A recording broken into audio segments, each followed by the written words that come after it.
Assalamualaikum warahmatullahi wabarakatuh. Alhamdulillah. Alhamdulillahilladzi anzala sakinata fi qulubil mu'minin liyazdadu imanan ma'a imanihim. Asyhadu an la ilaha illallah wahdahu la syarikalah wa asyhadu anna Muhammadan abduhu wa rasuluhu la nabiyya ba'da.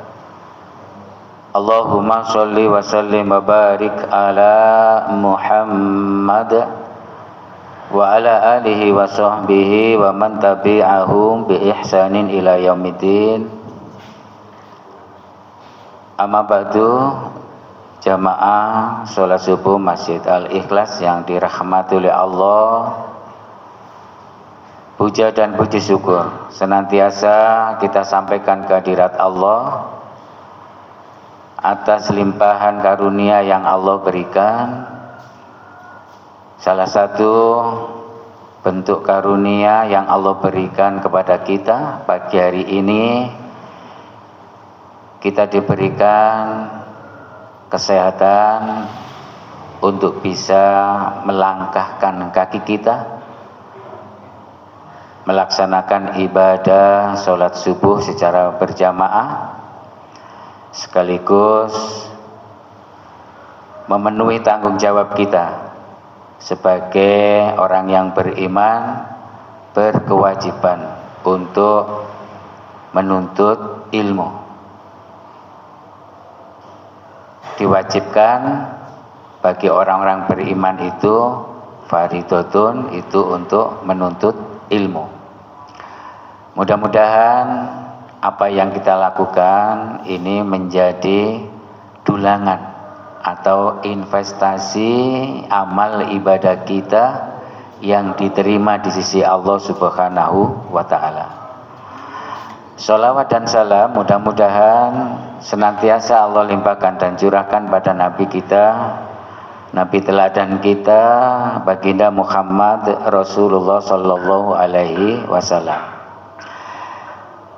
Jamaah rahimakumullah, sebagaimana kita ketahui bersama, untuk menjadi orang yang beriman, kan setiap status seseorang itu mesti ada tanda yang menyertainya.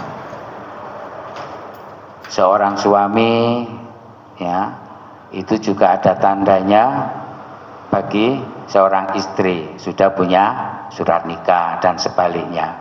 Demikian pula orang beriman. Beriman itu juga harus punya tanda, tidak boleh mengaku kami beriman tapi tidak ada tanda yang menunjukkan bahwa dia itu beriman. Makanya Allah menyatakan ada satu tanda di dalam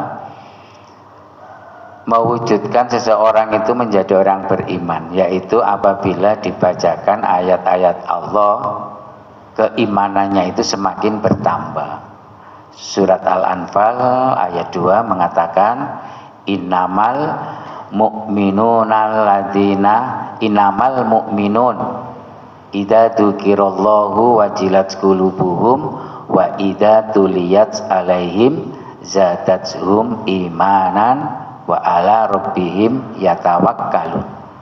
Salah satu dari tanda orang-orang beriman di dalam surat Al-Anfal ayat 2 itu adalah apabila sesungguhnya orang yang beriman itu apabila idza tuliyat alaihim, dibacakan kepada mereka ayat-ayat Allah, zadatuhum imanan, akan semakin bertambah keimanannya. Bagaimana bentuk keimanannya itu bertambah? Diterangkan dalam hadis bahwa al-imanu yazidu wa yanqus. Iman itu bisa bertambah dan bisa berkurang dikarenakan amal perbuatannya. Orang beriman setelah mendengarkan ayat-ayat Allah pancet ya, itu namanya imannya tidak bertambah. Kalaupun hanya dia oh ya tahu tapi cuma tidak menambah, dia itu berubah apa yang sudah diterangkan oleh Al-Quran, itu namanya imannya tidak bertambah. Jamaah rahimakumullah, ada satu ayat yang ingin saya sampaikan, bahwa setiap kehidupan yang diciptakan Allah itu selalu berpasangan. Ya, dalam surat Yasin ayat 36 itu dikatakan subhanalladzi khalaqal azwaja kullaha mimma tumbitul ardu wa min anfusihim wa mimma la ya'lamun. Subhana, ya, pengucapan Maha Suci Allah ini diucapkan hanya beberapa kali di Al-Quran. Salah satunya di surat Yasin itu ayat 36, atau di surat Al-Isra, ya, Al-Isra ayat pertama itu subhanalladzi asra. Nah, itu menunjukkan begitu hebatnya pasangan yang diciptakan oleh Allah itu, begitu hebatnya, ya. Jadi tidak sembarangan Allah menciptakan sesuatu yang disertai dengan mengatakan subhana, itu pasti sesuatu itu sangat istimewa, sangat luar biasa. Allah itu dengan kemahasuciannya Allah itu telah menciptakan khalaqal azwaja kullaha, menciptakan setiap segala sesuatu itu berpasangan. Azwaja kullaha, ya, itu bisa yang ada di bumi, mimma tumbitul ardi, yang tumbuh di bumi, itu berbagai macam tumbuh-tumbuhan, ya. Dan juga wa mimma anfusahum, pada diri kita, ya, pasangan hidup kita itu, ya, itu sangat istimewa. Ada lagi pasangan yang tidak kita ketahui, wa mimma la ya'lamun, pasangan yang tidak kita ketahui. Sebenarnya kita sudah ketahui, tapi kita perlu untuk memahaminya lebih jauh. Pasangan apa itu? Yang ingin saya sampaikan itu pasangan kehidupan akhirat dan dunia. Makanya kedua pasangan kehidupan dunia, akhirat dan dunia ini harus kita perlakukan yang benar. Surat Al-Qasas ayat 77 itu mengatakan bahwa kehidupan akhirat harus kita raih, kehidupan dunia juga harus kita raih juga. Karena kedua kehidupan itu diberikan oleh Allah itu untuk kebaikan kita. Makanya kita dilarang untuk menjadikan kehidupan akhirat kita rugi, kehidupan dunia kita juga rugi. Itu enggak boleh. Wa bataghi fi ma atakallahu darul akhirah wala tansa nasibaka minad dunya wa aksin kama aksanallahu ilaika wala tabghi fasada fil ardi innallaha la yuhibbul mufsidin. Raihlah kehidupan akhirat yang Allah memang sudah persiapkan, sudah disiapkan. Kalau akhirat itu sudah disiapkan oleh Allah, ya. Jadi surga sudah ada, ya, neraka sudah ada, ya, kan begitu, sudah ada di kehidupan akhirat. Kita tinggal apa? Menjemput, ya, menuju ke sana kehidupan akhirat. Tapi kalau kehidupan dunia itu wala tansa nasibaka minat dunya, harus kita ikhtiarin. Ada nasib di situ, ya. Ada sesuatu yang harus kita raih kalau kehidupan dunia itu. Jangan kemudian golek wae oleh la yo oleh, kan begitu, nggak bisa. Ya. Akhirat sih juga begitu, kita raih ke sana itu maksudnya tempatnya sudah disediakan. Kalau dunia itu memang kita harus berkompetisi, ya, berkompetisi dalam kehidupan dunia itu. itu memang kebaikan yang Allah berikan kepada kita. Jangan sampai kita itu tidak perlakukan dengan baik. Wa aksin kama aksanallahu ilaika. Allah telah berbuat baik untuk memberikan kamu kehidupan akhir yang disediakan itu, dan kehidupan dunia ini yang harus kamu raih. Itu harus juga kamu peroleh dengan benar. Jangan berpandangan bahwa hidup sing penting akhirat, sing penting ibadah, ya dunia sak oleh-olehi, ya kan begitu. Enggak bisa seperti itu, ya, enggak boleh. Jadi ini dua pasangan yang tidak bisa dipisahkan, kehidupan akhirat dan kehidupan dunia. Makanya juga dalam surat Al-A'raf ayat 32 itu sampai Allah itu mengingatkan melalui lidah yang mulia baginda Rasulullah itu, kul, katakan Muhammad, ya, kepada umatmu dan seluruh umat manusia. Itu kan umat Nabi Muhammad sebenarnya semuanya, bukan umat Islam saja, semuanya, karena Nabi Muhammad itu diutus untuk rahmatan lil alamin. Katakan, kul, man harramallahu zinatal, ya, fil ardi. Siapakah orang-orang yang mengharamkan, ya, perhiasan, keindahan kehidupan di dunia ini, di ardi ini? Nggak boleh, ya. Yang Allah itu telah allati akhroja, telah mengeluarkan, ya, telah memberikan kehidupan dunia itu lilladzi li ibadi, kepada hamba-hambanya. Kita emang diberikan itu kehidupan dunia, jangan sampai kita biarkan, kita abaikan saja itu kehidupan dunia. Misalnya kalau kita itu diberi makan, ya wis dijarno aja makan sampai basi, itu namanya kita tidak menggunakan kehidupan dunia itu sebaik-baiknya. Li ibadihi, dan juga watthayyibati mir rezeki, dan rezeki yang baik yang telah Allah keluarkan untuk kamu. Siapa yang mengharamkan itu? Enggak boleh, ya. Itu enggak diharamkan, kita untuk meraih itu enggak boleh. Itu diberikan oleh Allah. Kul, ya, katakan itu diberikan kepada siapa? Kepada lilladzina amanu fil hayatid dunya, bagi orang-orang yang beriman yang hidup di dunia. Itu memang diberikan oleh kita, orang-orang yang beriman itu. Jangan sampai orang beriman itu gak ngereken kepada kehidupan dunia. Salah satu kehidupan dunia yang diberikan oleh Allah itu adalah kepemimpinan.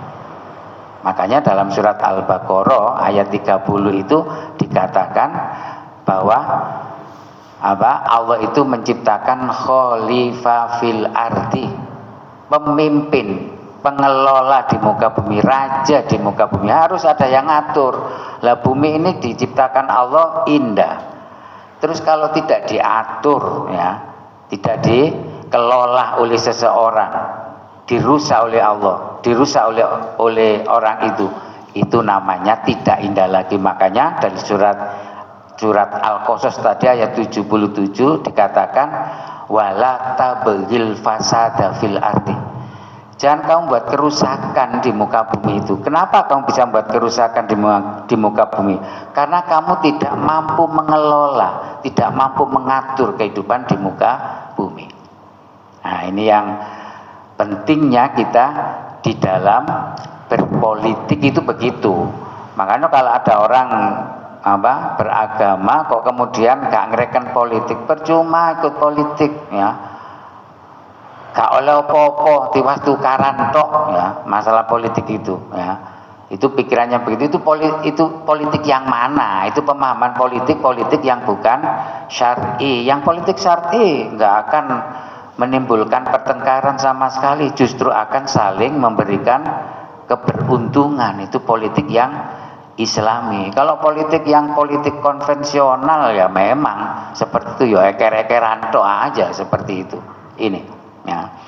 Jadi Allah meminta kepada kita jangan abai terhadap kehidupan perolehan kamu di kehidupan dunia Salah satunya itu adalah keindahan hiasan Allah di dalam kehidupan dunia adalah masalah kepemimpinan.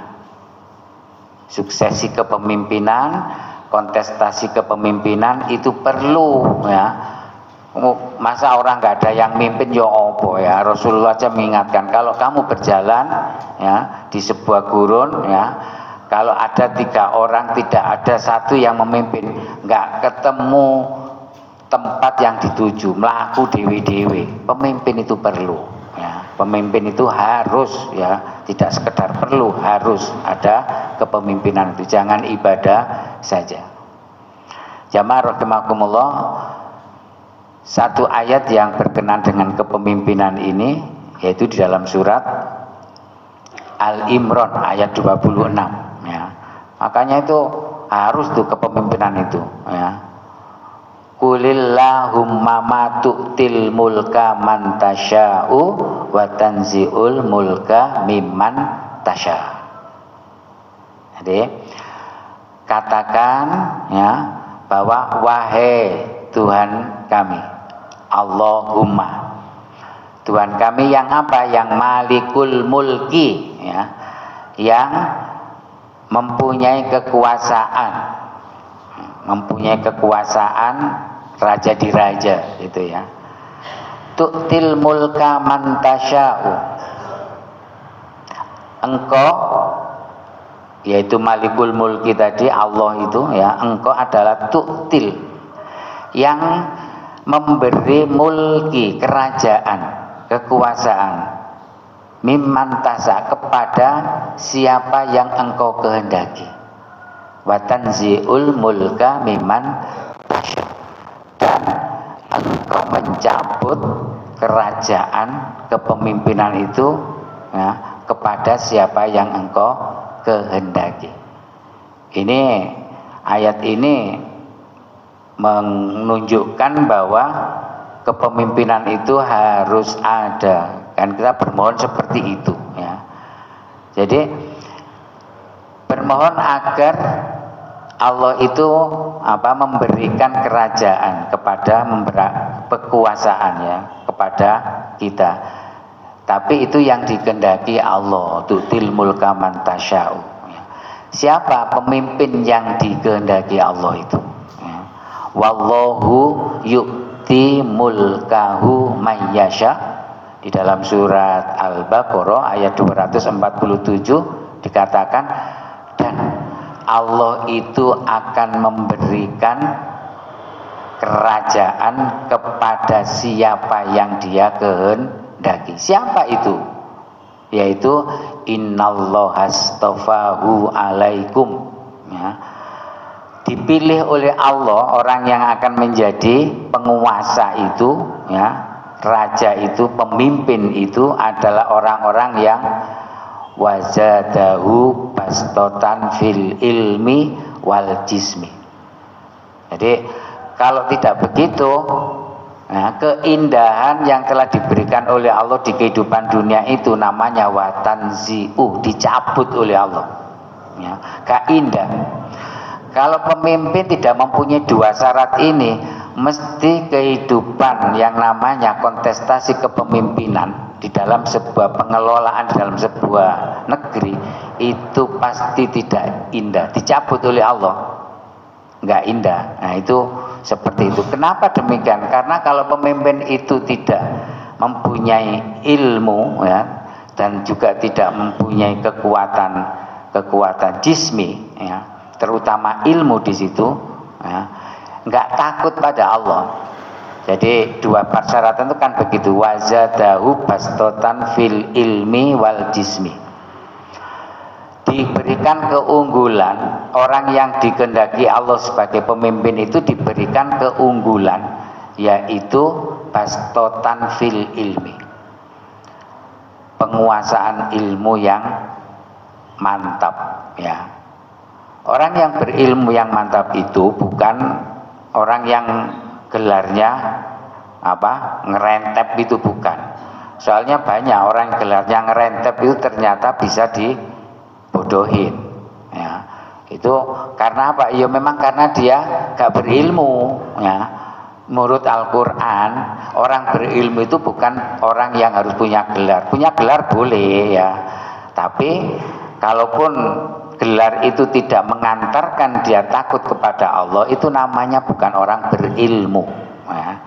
Dalam surat Fatir ayat 28 itu dikatakan innama yakshallaha min ibadihil ulama. Sesungguhnya dari hamba-hambaku yang takut kepadaku itu hanyalah orang-orang yang berilmu saja. Ada orang kok berilmu nggak takut kepada Allah, itu namanya ya gak berilmu. Orang berilmu itu harus takut kepada Allah, syaratnya begitu ya. Aturan-aturan dari Allah itu diikuti. Kalau aturan dari Allah nggak diikuti nah, contohnya begini, kalau misalnya negeri ini kan di dalam hadis itu ada pernyataan hadis begini dari Baihaqi, ada ya, dari Baihaqi itu ya, hadis ini memang hasan ya kualitasnya, tapi bagus untuk kita jadikan sebagai pegangan. Idza dhaharuz zina war riba, menurut hadis itu begitu, apabila telah merebak, apabila telah meluas zina dan riba fil qaryah, di sebuah negeri. Nah, kenapa sampai zina dan riba ini menyebar di sebuah negeri? Karena pemimpinnya nggak takut dengan Allah. Kalau pemimpinnya itu yang pemimpinnya saja senang film porno misalnya ya bagaimana mungkin ya, malah nanti kalau ini jadi pemimpin ya digerakkan pornografi, itu digerakkan, nggak popo ya kan begitu. Seperti itu malahan. Nah, itu akan terjadi ya, terjadi zoharoz zina ya, perzinahan itu, ataupun riba, gak ngerti belas riba ya. Kalau di Al-Quran itu perbedaan riba dan jual beli itu banyak orang yang gak ngerti.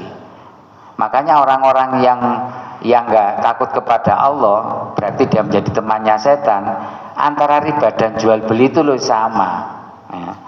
Inamal bai'u mislur riba ya, dalam surat Al-Baqarah ayat 275 itu. Padahal Allah itu wa akhalallahu bai' wa harramar riba. Mereka menyamakan gak apa-apa ini ya.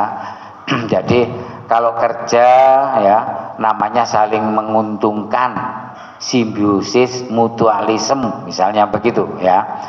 Jadi kantor itu ya menerima karyawannya tapi dengan diberikan suap ya kan, seperti itu riswa. Ini riba. Riba itu jangan berarti riba yang menggandakan uang saja ya.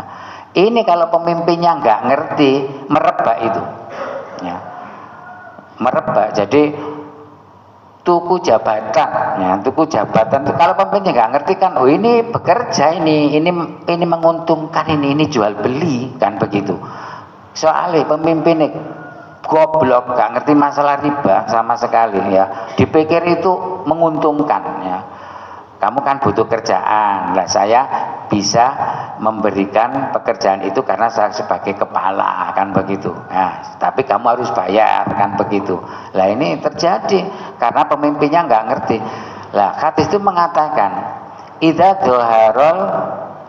dhaharuz zina war riba fil qaryah. Apabila terjadi ya merebak ya, menyebar luas zina dan riba itu di sebuah negeri ya, fakot ahallu, maka ya mereka itu telah menghalalkan ya. Mereka itu telah menghalalkan apa yang dihalalkan mereka itu bi'anfun, terhadap diri mereka itu azaballahi, siksaan Allah. Negeri itu akan disiksa oleh Allah ya. Karena apa? Pemimpinnya nggak pinter belas. Pinter itu bukan pinter profesor, doktor, bukan itu ya. Takut kepada hukum Allah. Kalau nggak takut kepada hukum Allah, nggak pinter sama sekali ya. Dulu ngomongnya ya benar, sekarang ngomongnya mencela-mencela kan begitu, itu namanya ya nggak takut be Allah sama sekali ya. Mirip seperti orang munafik. Orang munafik itu hakada wahakada ya, dalam surat An-Nisa itu gak ngalor gak ngidul, melo angin berembus ya. Sopo sing bisa dipenceloki ya diikuti, yang bisa menguntungkan dia diikuti ya. Ini kan khawatir kemarin itu saya karena nggak dicalonkan wakil presiden saya meloncat ya, nang kono tiba juga agak dijadikan wakil presiden, bingung ya, jadi sedih ya. Iyalah tak ewang-ewang meloncat ya, kudu loncat ya, ternyata gak bermanfaat sama sekali seperti itu. Misalnya rugi-rugi sendiri itu ya. Kembali ke tadi itu, kenapa pemimpin itu dituntut untuk harus punya ilmu, di mana yang punya ilmu itu adalah yang takut kepada Allah itu. Karena negeri itu akan dihancurkan oleh Allah kalau memang negeri itu pemimpinnya tidak berilmu, tidak takut kepada Allah. Kiai Haji Ahmad Dahlan ya itu mengatakan terkait antara pemimpin ya dengan kerusakan sebuah negeri. Jangan berpikir rusaknya sebuah negeri itu karena itu hukum alam kan, karena pemimpin ya, karena pemimpinnya nggak bener ini. Makanya di dalam surat Al-Isra ya ayat 16 itu juga dikatakan demikian, wa idza aradna, dan apabila kami menginginkan anuhlika qarya, menghancurkan sebuah negeri, kan begitu ayatnya ya. Apabila kami Allah ingin menghancurkan sebuah negeri, kami itu melibatkan kita manusia juga, bukan kemauan Allah sendiri. Allah mengikuti apa kemauan kita. Itu apa? Kalau Allah itu menginginkan hancurnya sebuah negeri itu, yaitu amarna mutrofiha ya. Jadi orang-orang yang diberi mutrof, diberi kekuasaan di situ, mutrof itu taraf hidup yang lebih baik. Taraf itu loh, taraf dari bahasa Indonesia, taraf hidup lebih baik, orang yang mulia, yaitu pemimpin.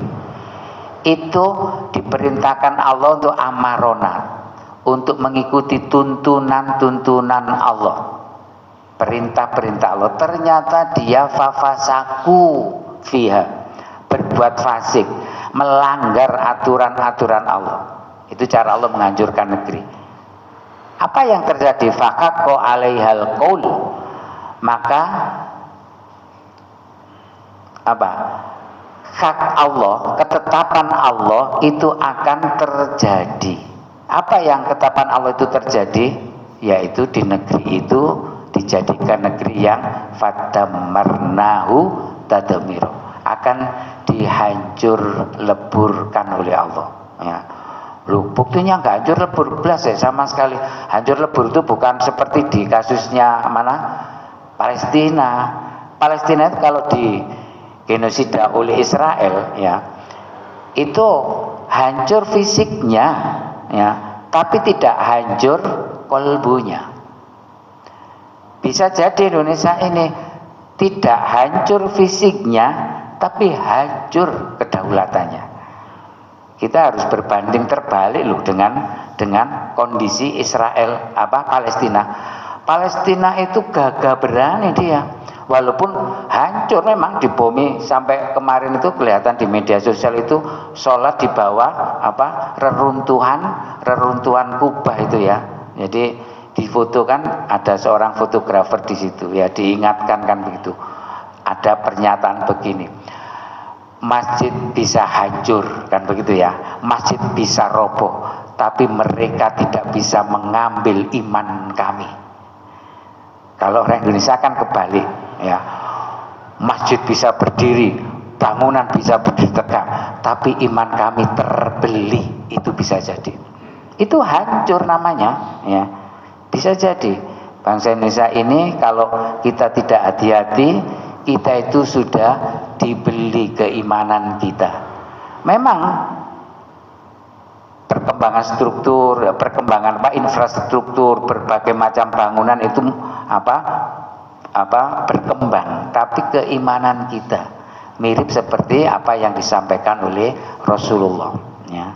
Pada akhirnya kalian itu bagaikan buih di laut, ya kan begitu.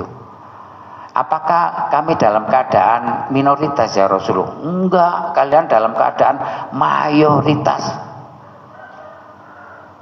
Tapi karena kalian itu terkena penyakit wahan, ya, al-wahan, sehingga kalian itu dijadikan bahan permainan, diopok-opok, rono rene dijadikan dulinan permainan. Umat Islam di Indonesia itu enggak pernah bersatu karena itu, hatinya diambil, ya, diambil. Jadi itu.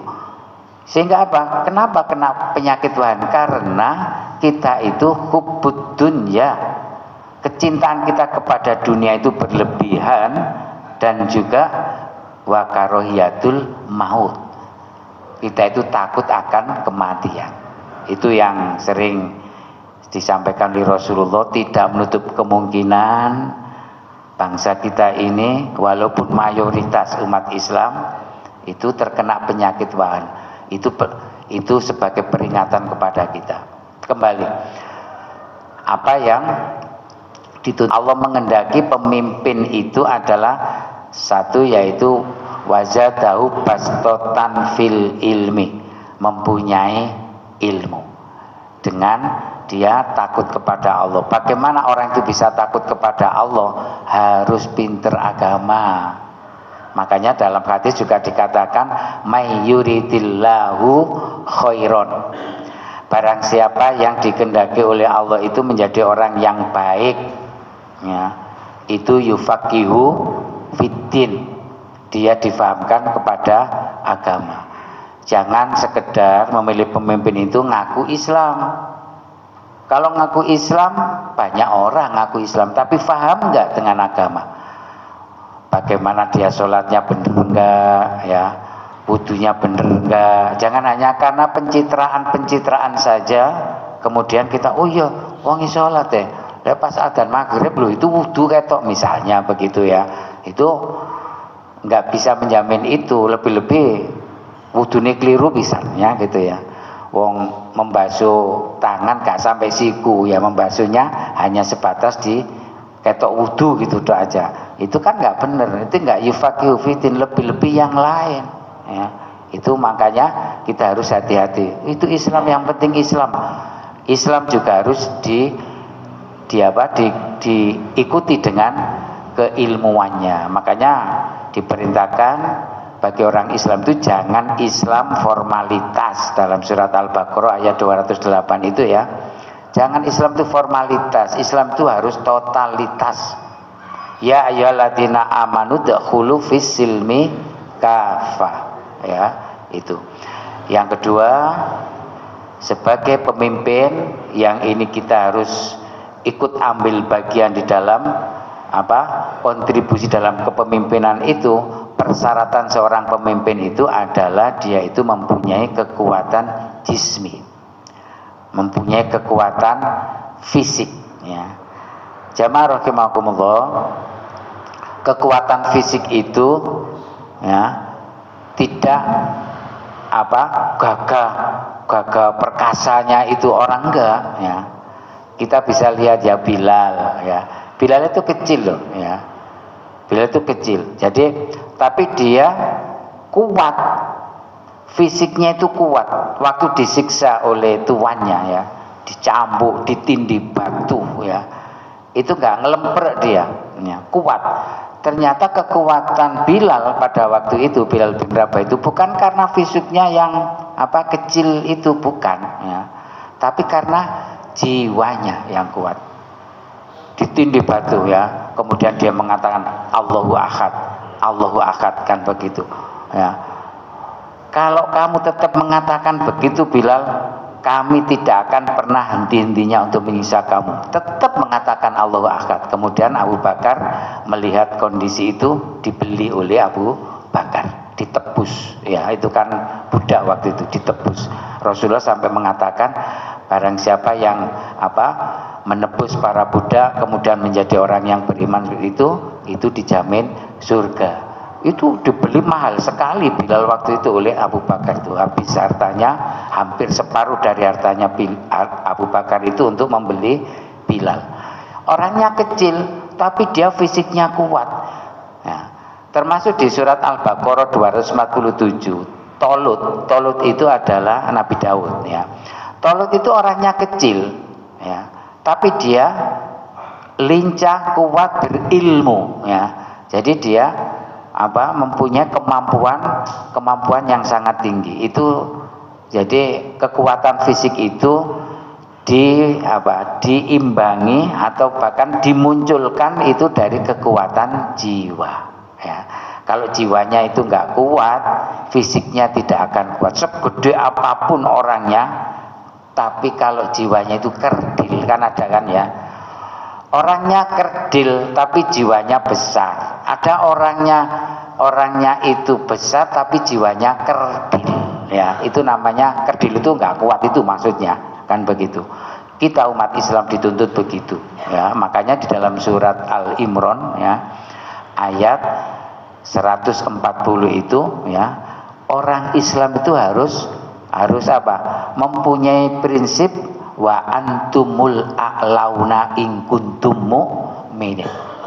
Kalian itu orang beriman, a'launa, ya, a'launa, tinggi, ya, kuat, berkuasa, hebat.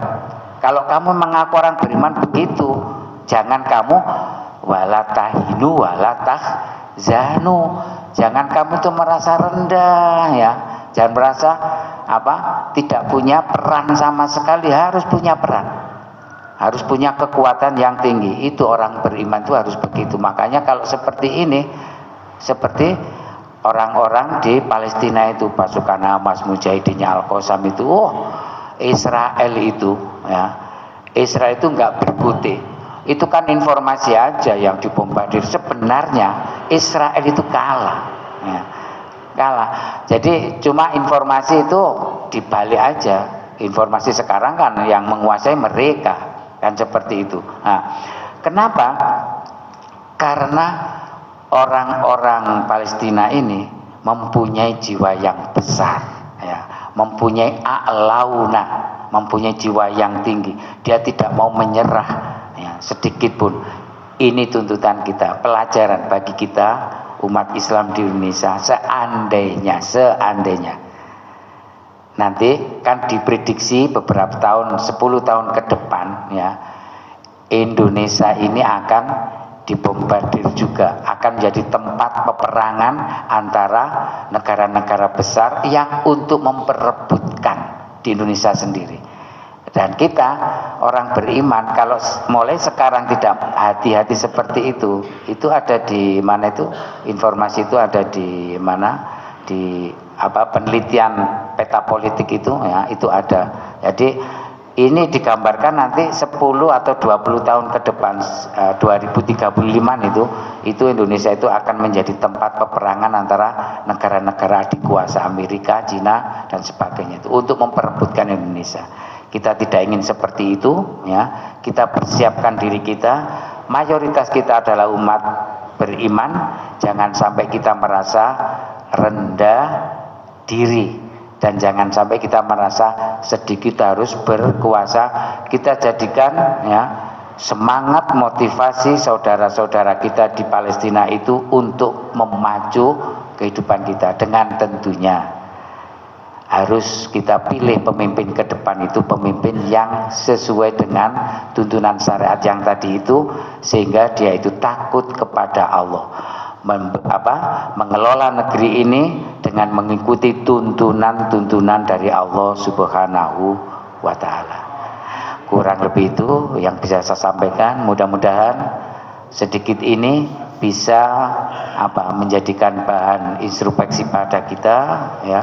Keimanan kita itu akan menjadi lebih tinggi lagi, semangat lagi untuk tidak mengabaikan kehidupan dunia kita yang salah satunya adalah berpolitik. Kita tutup kajian kita dengan doa kafaratul majlis. Subhanaka Allahumma wa bihamdika asyhadu an la ilaha illa anta astaghfiruka wa atubu ilaik.